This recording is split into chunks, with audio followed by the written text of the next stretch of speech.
investimi në Zvërnec është krejtësisht marrëdhënie private.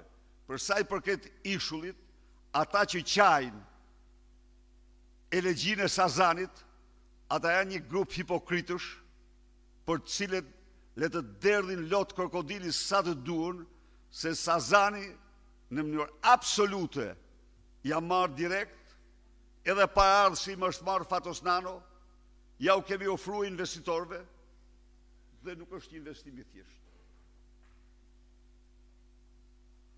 Asgjë nuk prishet aty miq. Ka në mënyrë të çudia e Sazanit është kjo.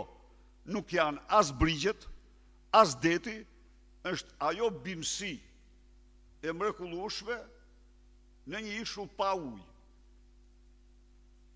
Bimësia ka një bimësi e cila do ruhet. Pra, Sazani është tokë publike. Zvërneci është tokë private në tërësinë e saj. Është e banuar